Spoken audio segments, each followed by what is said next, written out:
Audio Jungle.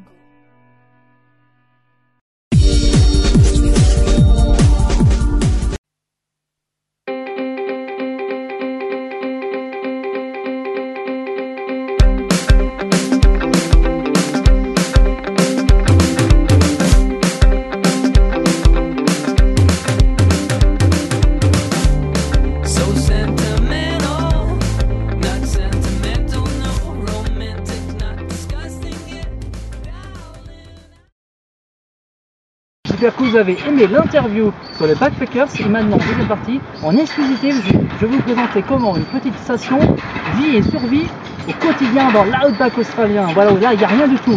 Un des premiers critères, l'eau. Si on n'a pas d'eau, eh ben c'est la mort. Donc, je vais vous présenter le système. Alors, comme vous pouvez le voir, regardez bien, donc ça c'est un système de vent, voilà.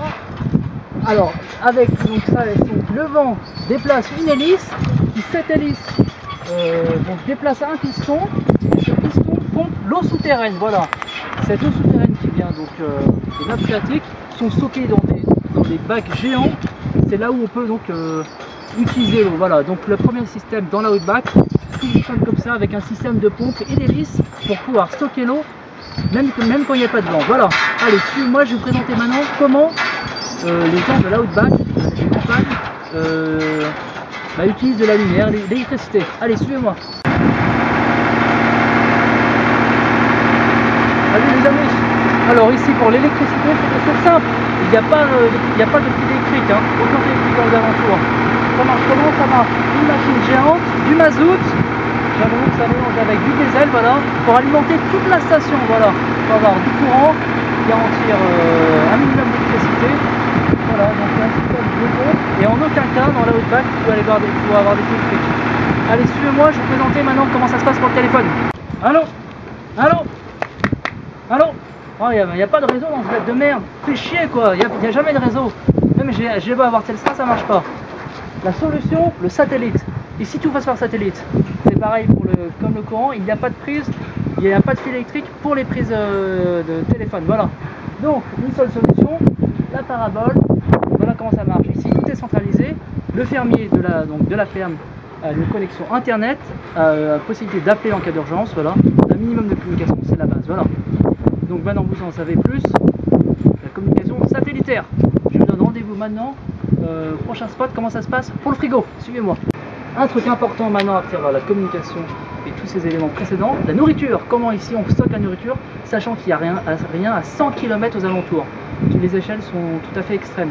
Alors ici on stocke toute la nourriture toutes les 2 semaines, on fait les courses, le fermier fait ses courses par internet, et la nourriture est stockée dans la chambre froide ou la cool room en anglais.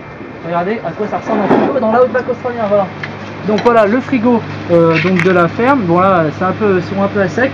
Et voilà, tout est stocké et toutes les 2 semaines, une nouvelle livraison s'est effectuée par camion. Voilà. Je suis à l'école, j'utilise la radio, ça marche pas, c'est pas grave. Alors en Australie, vous savez, quand vous êtes dans l'outback, il n'y a pas de professeur. Tout se passe par la radio, School of the Air, voilà.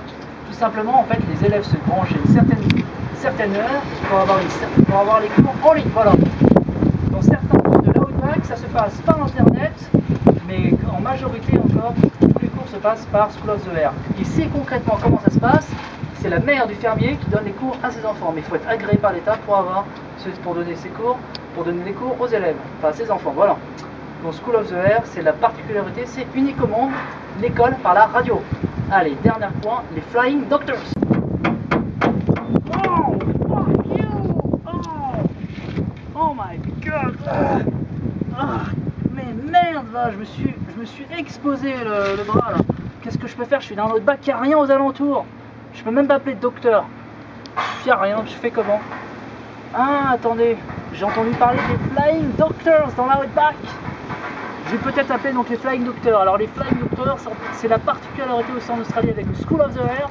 Les Flying Doctors, en fait, ce sont des docteurs qui viennent par avion en cas d'accident grave, comme actuellement j'ai mal au bras, où on se casse la jambe, ou un cas assez exceptionnel. Alors vous appelez donc les Flying Doctors. Le docteur vont atterrir par avion sur la highway, voilà, sur l'autoroute, et après vous vous emmenez dans les centres, voilà. Parce qu'on ne peut pas se permettre d'amener la personne à l'hôpital par la voiture si c'est trop grave, comme ce cas présent, voilà. Alors j'espère que maintenant vous avez une meilleure idée de l'Outback. Je vous ai présenté les principaux éléments. Allez, pour la fin, une petite surprise les amis.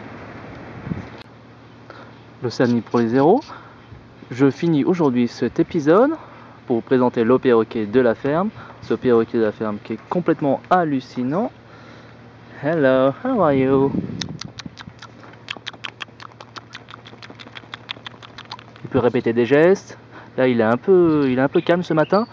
Allez, je vous laisse en compagnie de ce perroquet. Rendez-vous donc au mois prochain pour un prochain épisode. Vous verrez bien pour la suite. C'est l'aventure, on ne sait jamais quel épisode est le suivant. Allez, salut les amis. Pour ma part, direction Perse.